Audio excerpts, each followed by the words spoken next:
Hi, everyone. Good afternoon, and welcome to our webinar today on feedback loop and how to really make sure your guests and team feedback are driving success for you in your hospitality business.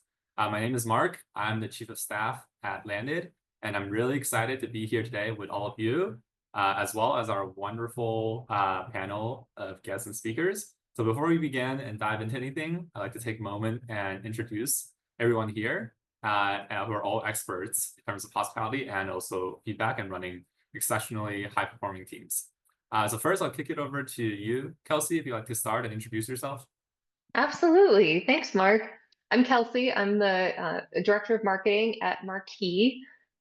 Before hopping in on the tech side of hospitality, I worked in restaurants for almost 20 years. So I was in the kitchen, running events, bartending, waiting tables, hosting. It's been really great to come over to this side and get to work with so many amazing restaurant operators, especially having been in their shoes. Marquee is one central place for these hospitality businesses to manage online reviews, guest feedback, listings, and online menus. We know that often the guest journey begins and sometimes ends online. And so we help our restaurant partners extend their in-person hospitality into that online space and make sure that the guests are having a great, seamless experience, both digitally and in person. Awesome. Yeah, thank you for that. And then Heather, over to you, please. Hey guys, I'm Heather Dratler. I am the VP of Marketing and Brand Engagement for Next Level Burger and Veggie Grill by Next Level. Together, these brands comprise America's largest vegan restaurant chain. So excited to be here today. I've used Marquee for a long time and yeah, I'm excited. Yeah, we're thrilled to have you. And last, certainly not least, Bethany, over to you. Hi, I'm Bethany Longer. I'm the Chief People Officer for Five Guys New York. We have about 54 Five Guys locations that we manage. In addition, I also have a consulting company, Grow HR, which is great. I get to help a lot of different restaurants all over the US, a lot of different franchisees, independent owners, all kinds of things with all their different people policies, problems, whatever it is, you name it, I've probably done it. So wear a lot of hats in HR. But yeah, super excited to be here. And thank you guys for having us. Fantastic. Thank you all so much for joining us today. Excited for our panel, excited for the discussion, free-flowing all the thoughts and insights that we will share in the coming pages.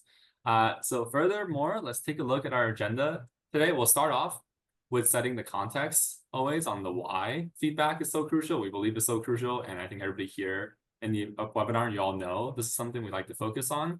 It's really crucial for driving both great guest loyalty and also for employee retention, two really important things for an ever-growing, evergreen hospitality brand. So that's what we'll start off with. And then we'll dive into 3 actionable strategies to turn this feedback into your restaurant's secret weapon, almost, if you will, with insights and expertise from this wonderful panel of speakers. And then finally, we'll close off with some time for Q&A. So make sure everybody here attending, any live questions ready and shoot them over via the chat, and then we'll take them at the end and we'll go through those. Great. So with that, Kelsey, I'll turn it over to you, and we'll start off with just setting the stage on the power of great guest feedback.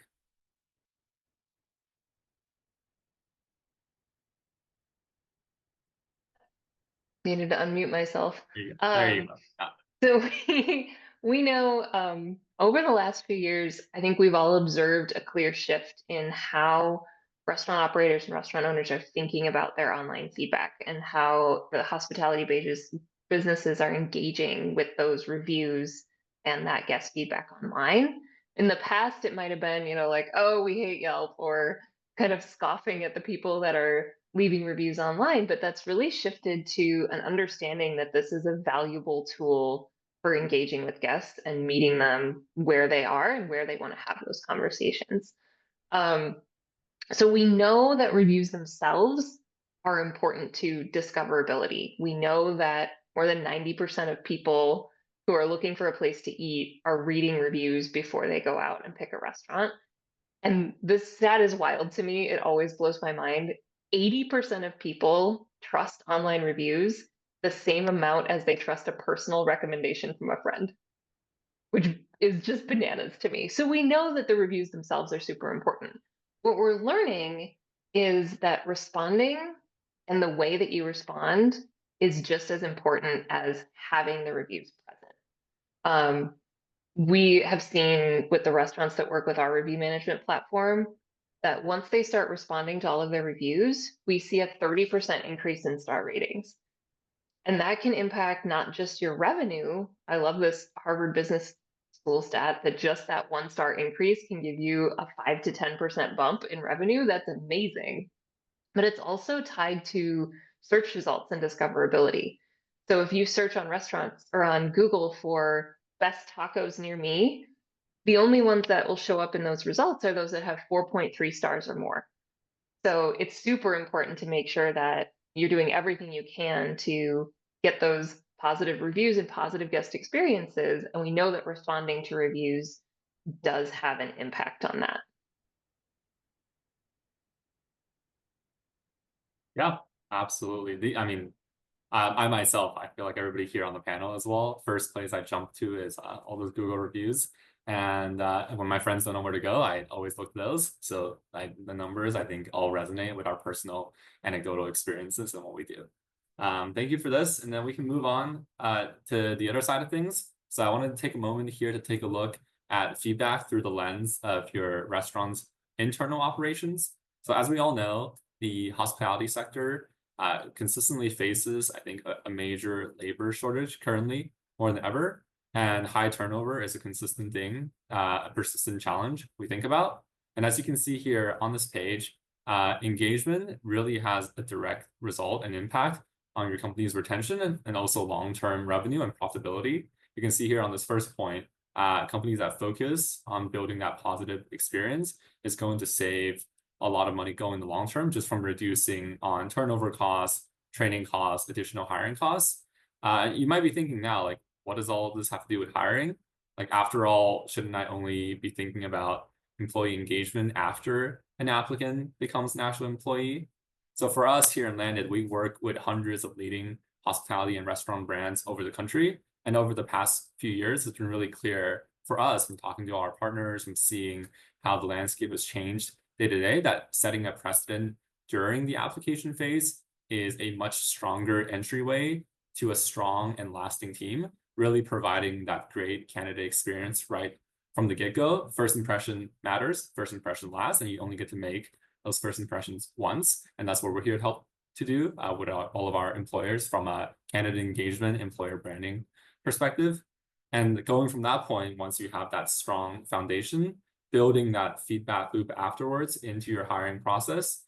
Through this, you're not only giving candidates a voice, but also ensuring that you're hiring the right culture fit, identifying potential red flags early on, and just making the whole thing more efficient, and also giving time back to your operators and making sure they feel like they are in control with the team that they're building. So when you focus on engagement from day one, you can foster a culture where employees feel valued and their input matters. Eventually, all this culminates and leads to lower turnover, which helps your bottom line and the higher revenue because your team will be excited and motivated to serve the guests and you have better guest experience. And overall, this just, I think, is all what we want to work towards and what all that truly matters, that people face-to-face experience in hospitality. So with that, we all here are excited to share the strategies with you and really dive into them. So Kelsey, I'll actually pass it back to you first with our first strategy when it comes to promoting loyalty and retention, first and foremost with guest feedback. Yeah, absolutely. So there's one major part of this before you get started, before you're, organizing yourself and implementing some of these tactics, you really want to create an overall response strategy. Like we talked about, you can sometimes see an increase in star ratings when you're responding to reviews. Some of that comes from guests who see your response, decide to come back in, who had a negative review, or the 4 and 5 stars that become your evangelists when you invite them back, when you engage, when you show them that hospitality that you are loving hearing from them and loving their positive experience. You want to make sure that you're setting up a strategy to organize yourself before you dive into this, because there are so many different channels that you could be getting feedback. Social media, guest surveys, just the review platforms, Google, Yelp, Facebook, TripAdvisor, Grubhub, Uber Eats, DoorDash, OpenTable. There's so many. And so there's a couple different ways that you can organize yourself and set yourself up for success with a great strategy. The first is designate a day for responses. You don't need to be doing this every day. We love saying, yes, it's great to respond same day. That's a really great customer experience, but that's not feasible. So giving yourself a day, whether it's every Monday, to go through all your reviews and make sure they get a response is a really key point. The second is determining where your business focus is. The recommendations we give are not necessarily going to work for every single restaurant, whether you're QSR or FSR. If you do most of your business via takeout or delivery, you're going to be focusing on a very different element of your reviews and platforms for your responses than somebody who is 100% reservations and getting a ton of open table and Resi reviews. You do want to spread the love around. You want to make sure that you are responding on multiple platforms. You don't want to have a 100% response rate on Yelp and a 0% response rate on Google. That's not going to work very well. So touching a good number of your guests. Again, we would love it if every single review got a response. Not always realistic for a busy team. So we're trying to give suggestions that are manageable and scalable. And then having some systems that make it faster for you, more efficient. So I know that Heather will probably talk about this a little bit, and we'll talk about AI a little bit later, but some examples of systems that will help you save your time and be more efficient. It could be something as simple as templates for your team. You don't want to copy paste everything. There does need to be personalization in your responses. But if you have some brand approved templates that your GMs or your managers can then use to personalize and riff off of, so they're not coming up with something from scratch every time, that can really help. You can implement an approval process. So if you have multiple locations, have your GMs draft responses to all the reviews, and then a marketing person or an area manager can go through and approve and send them all. And it makes it much faster to still get a second set of eyes on that. And tech can also be a really great solution to this. Obviously, I wouldn't be here if this isn't something we can help with. You can do all of the tips that we're giving you without Marqii. But having something as simple as just having all of your reviews in one place can make it so much faster to use those templates across all of your different platforms and see your insights from your guests all in one place. Really streamlines that process and makes it a lot easier and faster. And then, of course, the personalization piece is really key. And it's something that will slow you down, but also make a huge impact. Address the guest review by name if they have their name. Mention something back to them that they say about their experience. Hey, we're so glad that you enjoyed the burger. We'd love to see you back again. Don't forget we have shakes too. Something like that that really shows that you're engaging and you're not just checking a box of a response.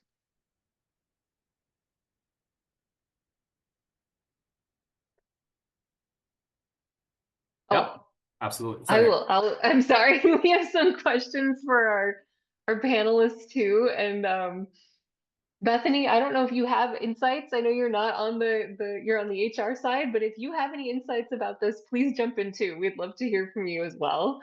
Um, but Heather and Bethany, do you have any specific examples where guest feedback led to a major improvement in your guest experience or gave you some key insights into that in your stores?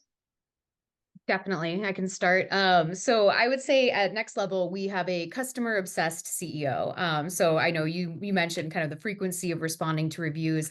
On our end, we're responding within 24 hours to all reviews, and we do have systems in place set up to empower different folks on our team to be able to take that on. Happy to share more about how we're set up if that's helpful.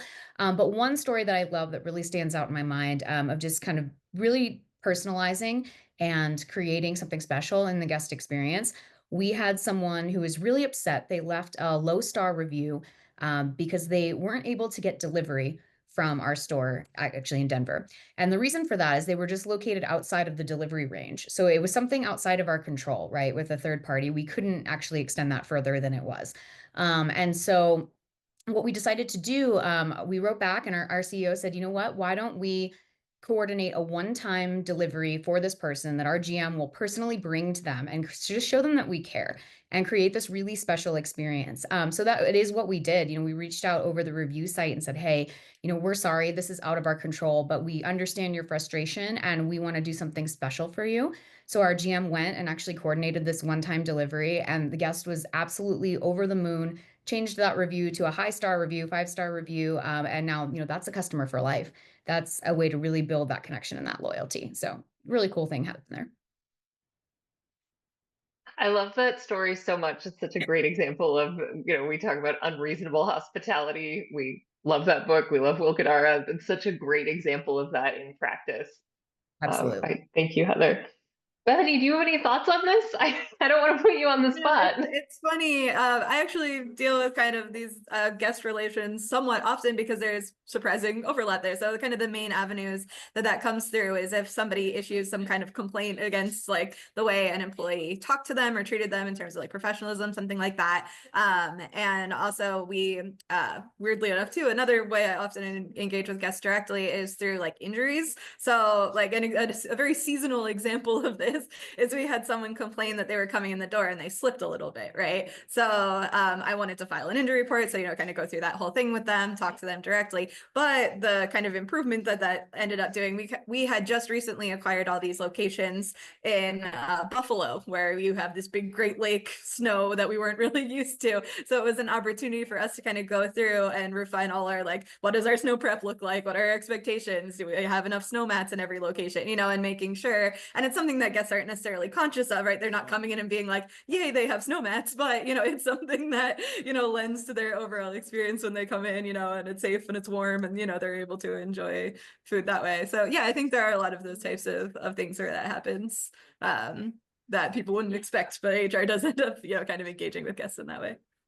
That's such a great example too of something that impacts the guest experience but isn't part of your food or isn't part of server training necessarily, and you might not get insight about that part of the experience if you weren't reading the reviews and responding to the reviews as an organization. So I love hearing that you got that feedback and then it impacted the guest experience. You've made a change that is going to prevent negative reviews about slipping on the ice in the future, which is amazing. We talked a little bit, you both mentioned negative reviews that came in, and that's a critical part of retaining guests and sometimes, to Heather's point, winning them back and turning them into raving fans if you can turn that experience around. How do you handle negative reviews and how do you try to make those into opportunities for long-term loyalty? I can give another example here that's maybe less on the unreasonable hospitality side and more, attainable on a regular basis. But we sometimes have guests that complain in their reviews about our price point.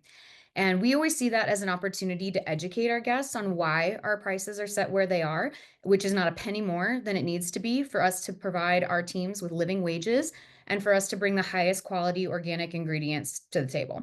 So it allows us to really educate the guest on the value proposition of our brand and let them know that, hey, we're out there making sure that our employees are really well taken care of. And we're making sure that the ingredients that you put into your body from our brand are just as good, if not better, than you would find in a fine dining kitchen. We've also had complaints about our rewards program at times where people say, we acquired Veggie Grill in January of last year, and they had gone, into ABC, into bankruptcy. And so one of the things that we needed to do upon acquiring them is turn that around and really be responsible stewards of the business. So sometimes when we get complaints about the rewards program, our CEO will respond directly to that review and explain where the discount rate was prior when they were failing as a business, where the industry average discount rate is today, and that we're actually still offering a higher than average discount rate, but in a way that's responsible for the business so we can be here long term. And it's incredible to see the way people react to these messages, right? Like they are, once they understand what's behind the scenes and what's driving that, they're way more excited about it. They've learned a little bit about why they want to choose us, and they become these longer term guests who are no longer upset about price or rewards programs. I think that this is a really good point to highlight because a lot of the feedback we get from our restaurant partners about negative reviews is, hey, well, I don't want to just give people a discount every time they complain. And there are so many more ways to engage with your guests and explain why you're making the business choices you're making or why you're not going to change a particular experience without being hostile or aggressive in that response, and inviting them into the inner workings of your business so that they can understand, instead of just being like, well, you don't get what it's like to be a business owner, F off.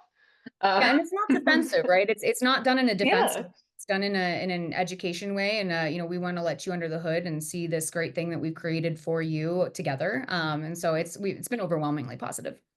That's such a great story. Thank you. Bethany, do you have any thoughts on this?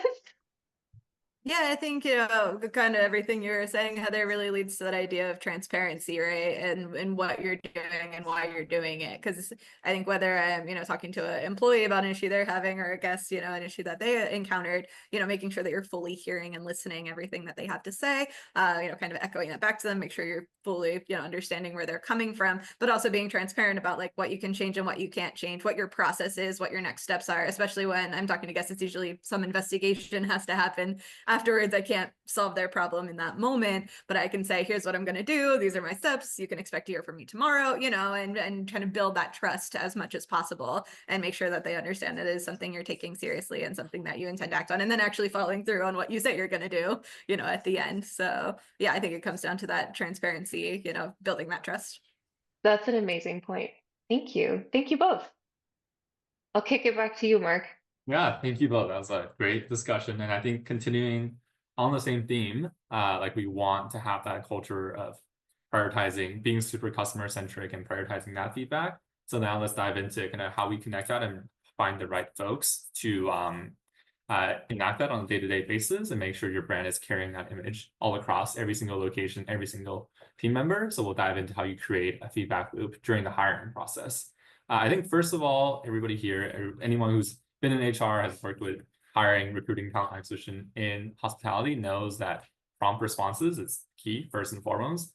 Nowadays, folks are sitting down, applying to an average of 12 to 14 jobs in one sitting. All these different job platforms, applications have made it easier and easier to apply different job listings in one go. So an example of this prompt response that we've seen work really well is sending an immediate acknowledgement email or text once an applicant submits an application or a resume, just to make sure they feel heard right away. And even if they aren't selected for an interview down the line, a brief response updating the candidate now might not be the best time, may not be the right fit. They can revisit down the line. This really helps people feel valued and really makes your brand stand out amidst all the other employers out there who I think struggle. This is something that's really difficult, hence why we're here to help with that overall, but really struggle with keeping up with all the high volumes of applications and having to juggle operating other HR talent acquisition responsibilities and also getting back to every single candidate. Also separately, I think in the same vein, you'll also want to create a culture of transparency throughout the entire application and interview process.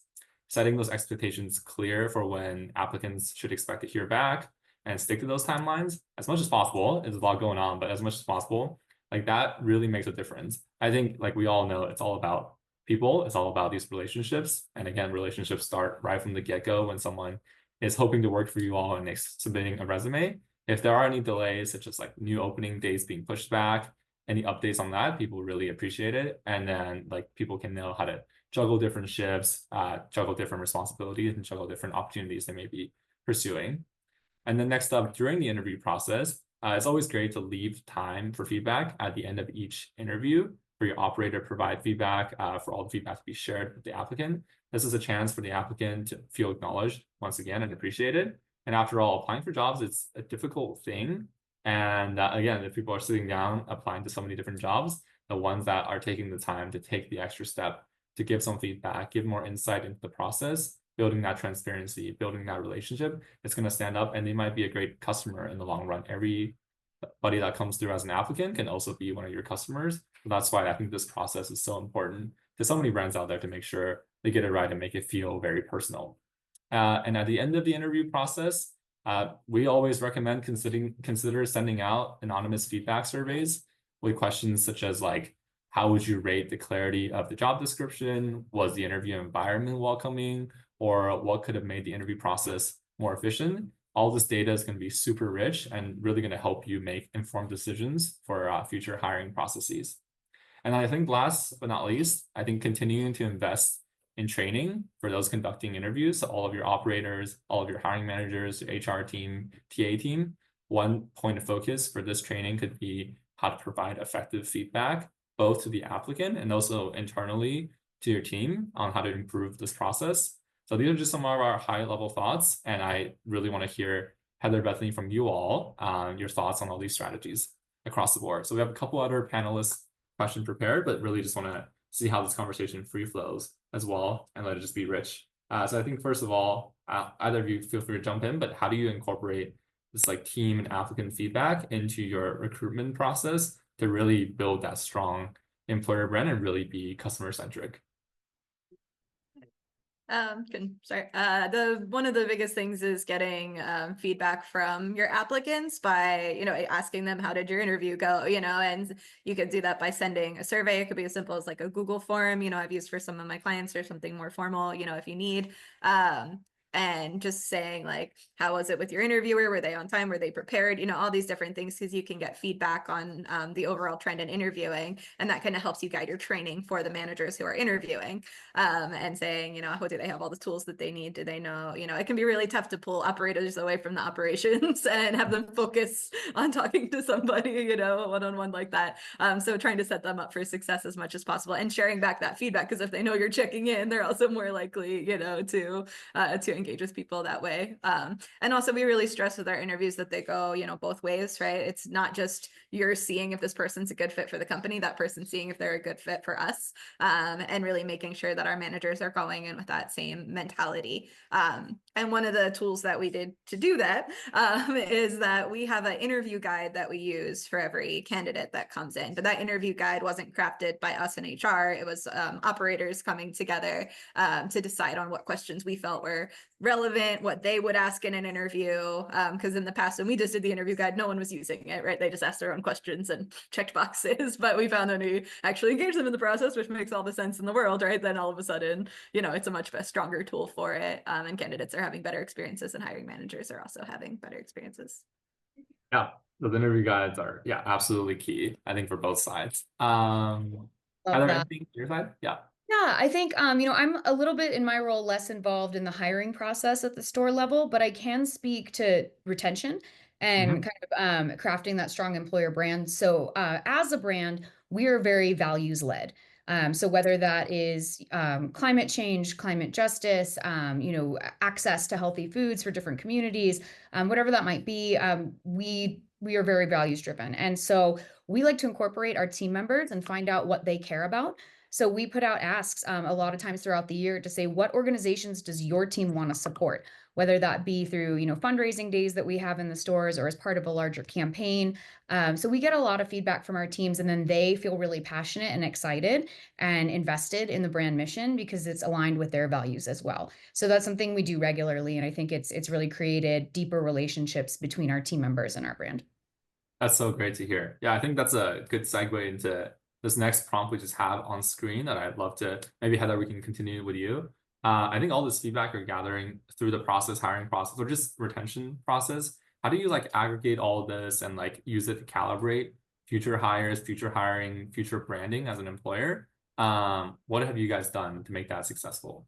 Yeah, we've done a few different things. There's some internal systems that I probably can't speak to as well as the operations Yeah. team, where they are getting feedback, directly through those systems. There's also one-on-one conversations that our regional and our corporate level leaders will have with our GMs and line level employees to get their feedback. Marketing will also send out, excuse me, surveys or forms or emails even, just saying, hey guys, this is kind of what we're planning. We'd love to hear from you about, what kind of organizations you want to support, what causes you care about, and they'll send those back to us, and we'll kind of have a two-way conversation of how we can incorporate those. So I would say it's a combination of systems. I'm going to screw this up because I'm not involved, but I know we use like 7 shifts and, things like that, where they're able to communicate back and forth.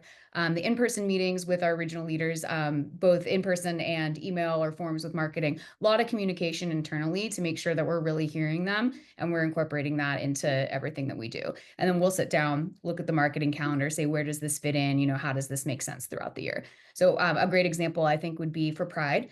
That's something that we are passionate about at the organization, and not just in the let's make something rainbow for June, but we want to really make sure we're making an impact. So it's one of the moments in time that our employees get really excited about. We've got a lot of LGBTQ plus employees in our network, and they will share with us local organizations that they really care about, are personally involved in, passionate about, and we'll make sure that we're incorporating that into our Pride Month donations. So we're not just, I mean, we do have a rainbow shake. It's adorable, but it's not just about the shake. It's really about making an impact in our community and making sure that our team members feel involved in that. Thank you. Yeah, that's such a great example again. Thank you for all these great examples, Heather. Bethany, your side as well. Yeah, I mean, I think the example I gave about the interview guides being a collaborative process, you know, that was really kind of using that feedback, and then also using just applicant feedback. I did want to mention it's nice actually with Landed, because with the Landed helper, sometimes candidates will give feedback to you guys, which you Yeah. guys do a great job of like passing along to us, and that's been really actionable for us too, because a lot of times, you know, candidates will just be like, oh, that was a bad interview and move on, right? Like they won't always tell you, but I think, you know, with that tool and that kind of chat, you know, more casual like relationship, that they feel like they, you know, can reach out more directly, and I think that's been really helpful, because I feel like we've gotten a lot more feedback than we did in the past, you know, because a lot of people won't sit down and email HR, you know, of a company that they interviewed at, but they will, you know, text you know, the Landed helper, and then we get that feedback and we get to take action on it, which has been really great. Yeah, I'm glad to hear that. We totally agree that more casual SMS based engagement and experience, I think we pull more out of it, and it feels more like a personal experience for the candidate, so we can get more out of them. Great. Any other closing thoughts on this this strategy, this note from you all? Just the last thing I want to add that I've noticed is in how we respond to certain guest inquiries. Mhm. Our teams hear about that, right? Like it doesn't happen in a vacuum. And so the way that we've chosen to respond from a values-led place to some of the, you know, angry or upset guests who might be upset about a cause we support, or, you know, have something negative to say, the way that we stand by our values there, I have heard from employees who have said, wow, it was really cool that, you know, when a woman wrote in, I'm using the Pride example again, it's not the only one, but it's just what's coming to mind right now. We had someone write in and complain that they weren't happy that we were doing things to support Pride, and said it was a bad business decision, et cetera. And our CEO responded, and there were, you know, people in the organization who saw that email and said, thank you for your opinion. We think it's a great business decision, and we invite you to find another restaurant if, you know, our values are not aligned with yours. And I heard from a number of employees who that meant so much to them, and they were like, that just made me know that I want to work here, made me believe in leadership. And so I think the way that you respond to feedback, whether that's internally or externally, your employees are seeing that, right? They're paying attention, and they want to see that you are an organization that they want to work for, and that you're, you know, handling guest complaints with care, both for the guests but also for your teams. Yeah, it's great to, I mean, I think leadership, like so many brands start with such visionary leadership and great leaders, and it's great to hear how you all have that really distilled and disseminated across the organization, and it happens on a day-to-day basis. It's awesome. So thank you for sharing that, and I think this is a great takeaway for the folks here on the call as well. Great. To wrap this up, we're going to go to the next and last strategy. Like Kelsey alluded to earlier, and talk about technology, because all this is super important for us to do. But I'm sure a lot of you are thinking like we would love to action all these strategies for guest experience feedback, internal feedback, but like time is valuable and time is of the essence. And right now, all of us in the restaurant industry, all your operators have a lot on their hands, and it's hard to add another thing on folks' plates without taking something off. So if that's the case, that's what you're thinking, you're going to love this third strategy, because it's all about saving you time while getting the job done for these things that we know are so important. So if we can go to the next page, please. Kelsey, I'll kick it over to you to get us started. If you want to talk about how AI can be used to help really aggregate and analyze all this guest experience feedback. Absolutely. Thanks, Mark. So there's a couple of different approaches with AI when it comes to reviews and guest feedback and engaging with guests. Obviously, as we talked about earlier, you always want to make sure that your feedback is personalized, and AI is not ready to fully human. Like, let's be very real about this. This is not a human substitute. And so you always want to be using AI in tandem with a human team. It can really reduce the time that you're spending in a significant way by creating, you can use your branded prompts. We have a whole setup within Marqii that's a suggested review response tool and you can set your tone and the things that you want them to say or want the AI suggestions to say for a negative review versus a positive review and a neutral review. But you still have to have a human reviewing that content and the one hitting respond to make sure that you're not saying anything that doesn't make sense or isn't applicable to a location. A quick funny example of this is we work with a brand in New York, Bread's Bakery, and they're in the middle of Manhattan. And the AI responder, when someone left a review complaining that there wasn't enough parking, the AI responder very kindly said, "Thank you so much for that feedback. We're working on the parking issue." No, you are not. Not in Manhattan. You have no control over this. And so it's something that made sense from a language standpoint, but needed a human to catch that this doesn't make sense in context of where this restaurant is.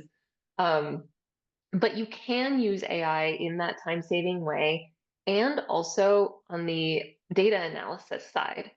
So it can save you time in responding, but also it can help simplify all of that data. So when Bethany and Heather were talking about how their brands were able to intake that guest feedback and analyze it and make some changes, if you're working across 54 locations, like Five Guys is, that's something that's going to be really difficult to do manually. Not impossible. You can make a spreadsheet and use the Excel wizard tools to pull out keywords. But if you have a technology platform that will do that for you, AI is a really great use.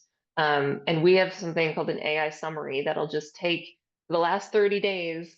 What's a summary of all of your reviews to get a big picture? So you can see people are really praising the new sandwich that's on the menu, this menu item. They're struggling with a slippery sidewalk in the last 30 days, and that can help you pinpoint in a more general way where you need to dig into your reviews specifically. And then looking at that sentiment also across different locations, that can help you compare, hey, our location uptown is really getting amazing reviews across the board. They're at a 4.7. This other one is at a 3.9. What are they doing differently?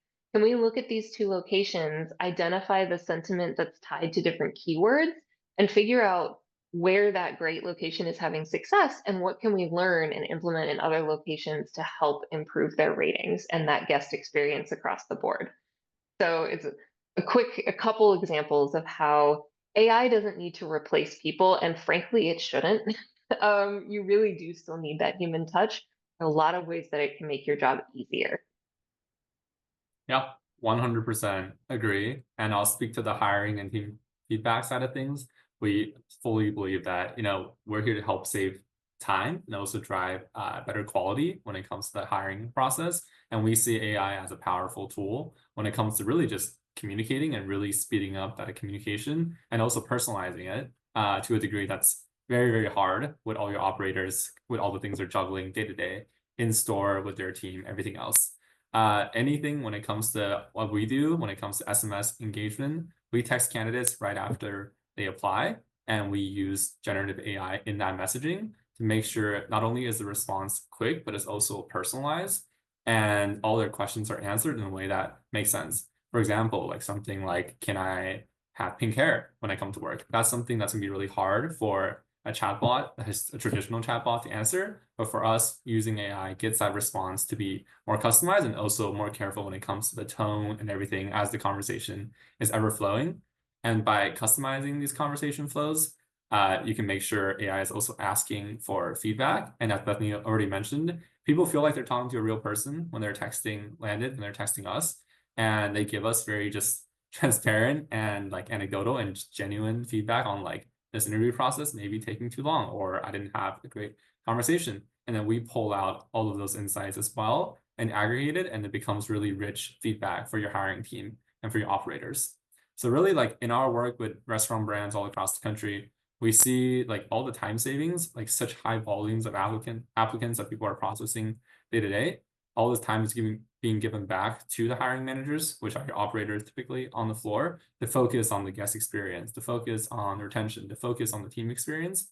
And in addition, we see all these applicants giving feedback on flexibility and scheduling, and all these things is also why we use our tool to help schedule. Our AI coordinates the scheduling right away. And we do all the back and forth for your operators instead of having them look at their calendar all the time, keep calling, keep texting the candidate to coordinate the time. If they no show, that's another thing to have to coordinate. And all that time is, again, cut off just from everything being streamlined and all this time being given back.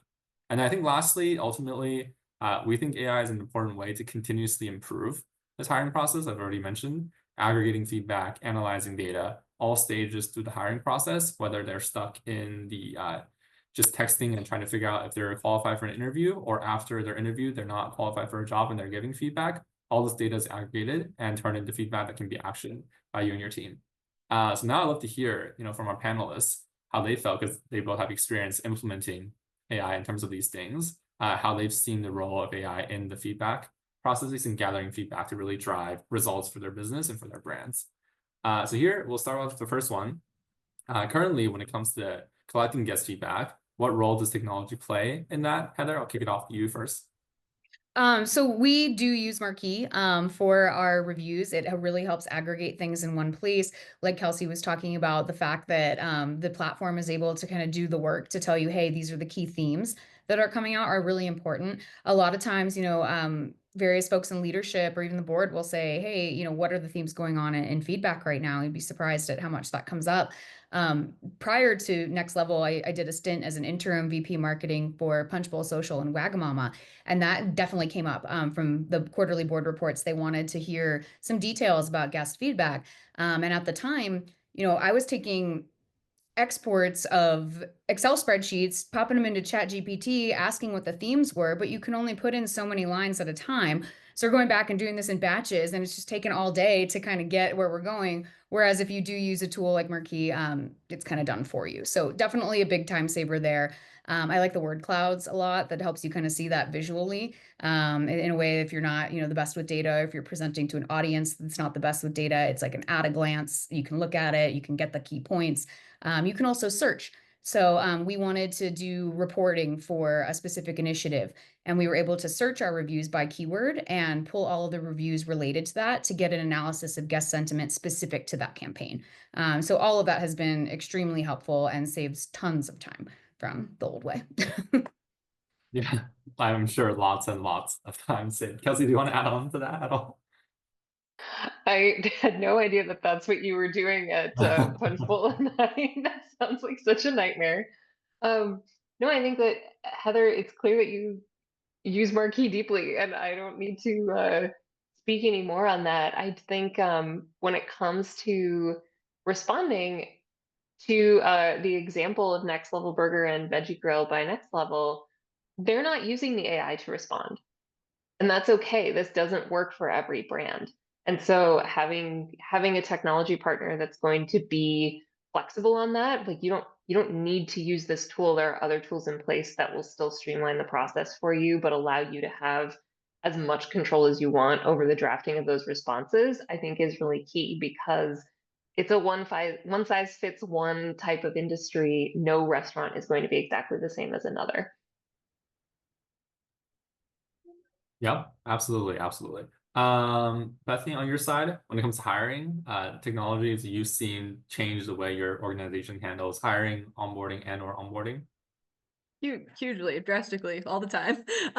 So yeah, I mean, it's crazy. Like back in the day, I used to post on Indeed and Craigslist and Monster, and then go through resume by resume, line by line, and try to find the best way to get candidates, right? So I mean, now using different tools with these like AI, aspects integrated into them, like Landed does, and without losing that personal connection, which I think is like a balance, to make sure that you're striking, but it also really helps optimize the way that we do everything. And when we've gotten better hiring results and better, one of the things, some of the metrics that we track in terms of like conversion rate and cost of hire, all those things really have been driven up through the use of these technologies, but also keeping a close eye on it too. There's the things like how many people are being hired and, cost of hire. Those are all in the metrics, right? But also what we were talking about earlier in terms of don't forget to check in with people and have those conversations, and you kind of use those both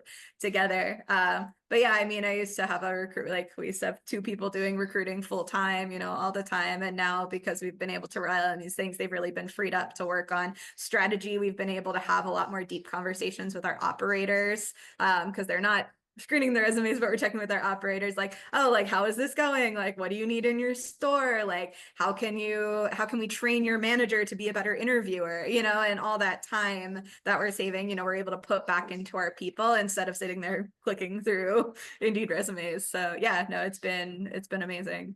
And I'm excited to continue to see that evolve. That's so great. It's so great to hear that your team has been empowered to take that level up and really do the things that I feel like they would enjoy more too than sitting there clicking through resumes on these different screens, different places. Any closing thoughts here from the panel on technology, use of technology?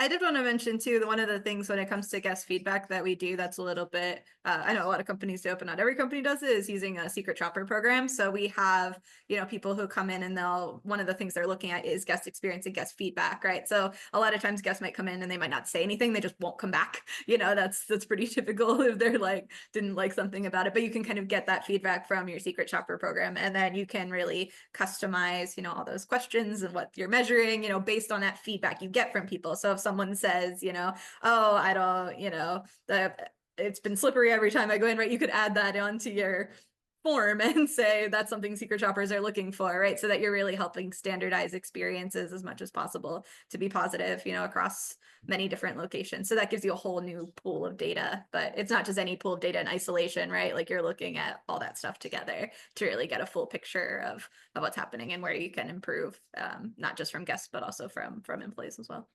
That's a great point. And I think to follow on to that, in addition to the external reviews that we're collecting and analyzing through Marqii, we also use another tech provider internally, Tattle, where we have, after guests come on their receipts, it has, how was your experience? So they have an opportunity to give us internal feedback, which we then analyze heavily to, make sure that the guest experience is up to par.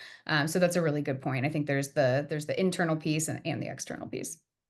And also sharing that success back with your team too, because they think, it's easy to take secret shopper like data like that, and just be like, you guys did this wrong. But really it's the opposite. It's rewarding when things get called out that they did really well. So one of the things that we do is we have bonuses that everybody gets. So if their score at their store is above a certain amount, everyone at that store gets a bonus who is there for that shift. And it, it's not insubstantial. It ends up over time, that in a combination with tips and all those things, people usually get on average about $3 more per hour, just between our tips and secret shopper program. And that's been, really successful, and gives them a stake, in helping make those guest experiences positive.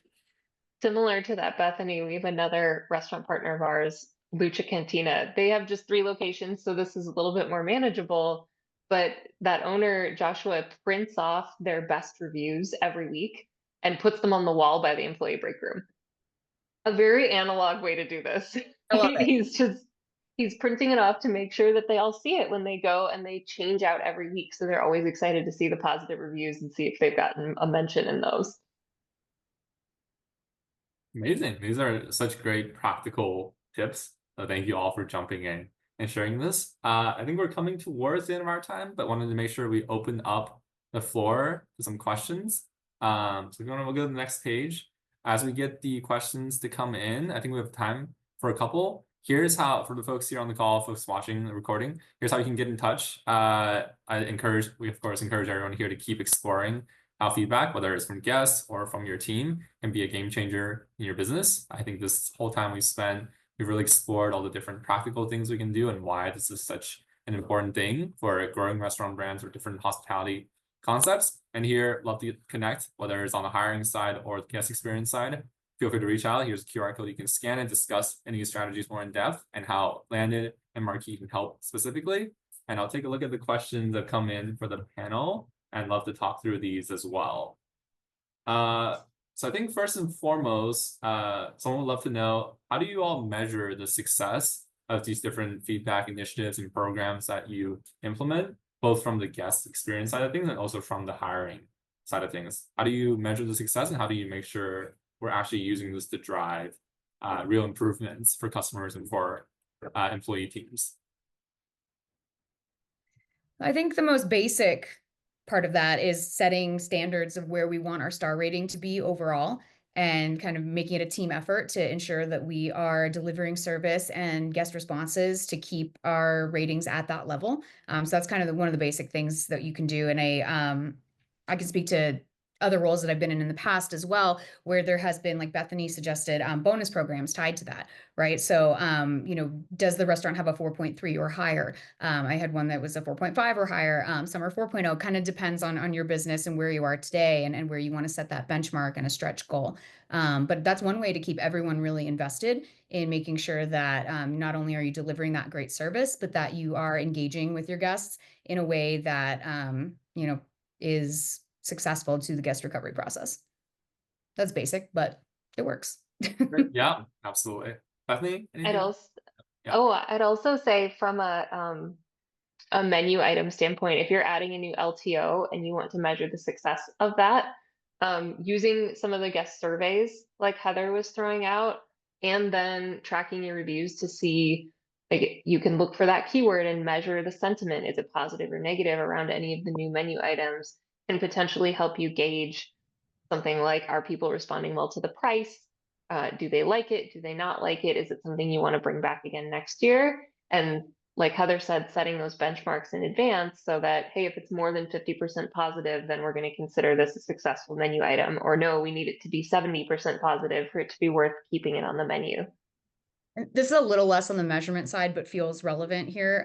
Great example. We recently launched a new smoothie program at Veggie Grill. Smoothies are banging, but it's one of the things that kept coming up in the guest feedback was, man, these look small. And they're not actually small. It's in the store, they're served in these pint glasses. And to go, they were served in sort of a shorter, squatter cup. And so people were saying, hey, these images I'm seeing online in the pint glass doesn't match what I got. You guys give me like a baby serving. And really, it's just the shape of the cup. So we are now going to serve those in a differently shaped cup that makes it look like the actual volume that it is.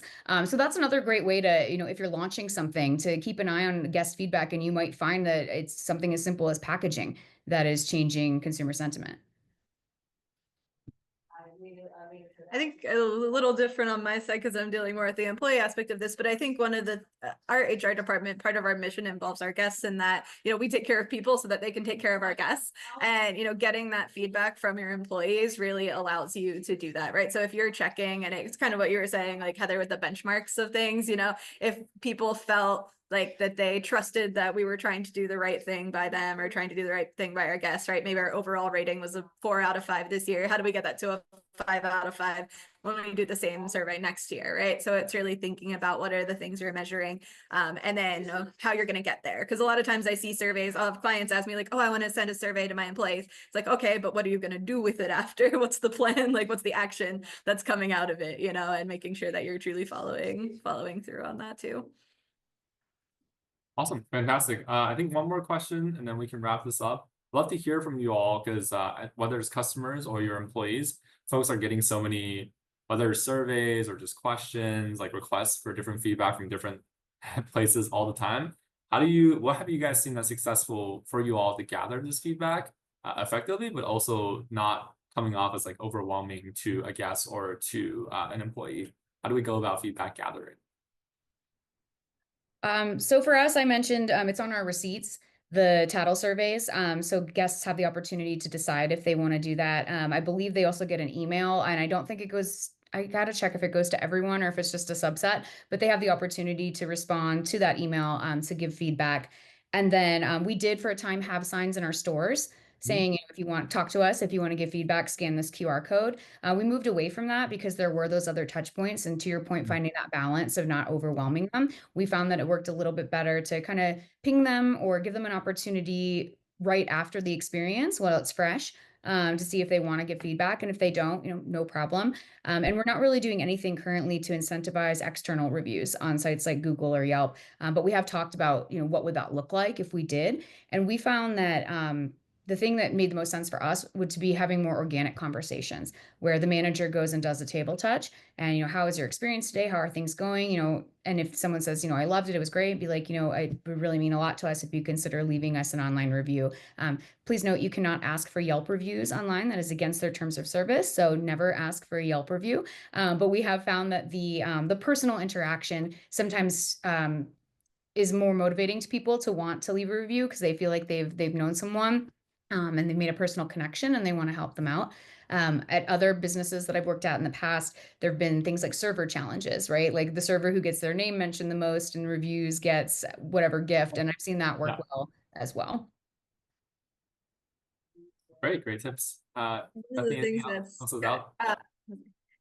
one of the things that's seen come up and it even like bleeds over into the HR side a lot, but sometimes not, is like where the feedback is a lot of the time isn't through those feedback platforms, but it's on TikTok or an Instagram reel or something. Somebody is like, oh, I went to Five Guys today and here's what happened, and a lot of times it's positive. Sometimes they're like, Five Guys famously similar problem to what you were saying, Heather, where it's like, everything's so expensive. Why is it expensive? Right. So like going to where that feedback is and then engaging with it there, there's trying to get the feedback to you, but then there's also going to where the feedback is, which is largely, I feel like becoming more and more, in these social media things. And it's hard because it's not tagged. It's hard to find that stuff for like, no, I mean, you guys would know better than I would know how to do that. But yeah, I'm seeing that a lot more in different types of issues that come up with the social media component. Yeah, it's there's so much out there, and that's why I mean aggregation is important, and sometimes proactively looking for it's important, but also seeing like how do you get the organic and pull insights out of it. It's important. Awesome. We're coming at the end of the time. Thank you all, panelists. I want to make sure dedicate a moment to thank you all for your time today, for all the amazing input and fantastic practical tips that you shared with everybody, and for everybody who's on this call. Thank you all for joining us, and yeah, everybody have a great rest of your day, and thank you all for joining us to talk about feedback and stuff. Thank you so much. Yeah, have a good one, everyone. Take care.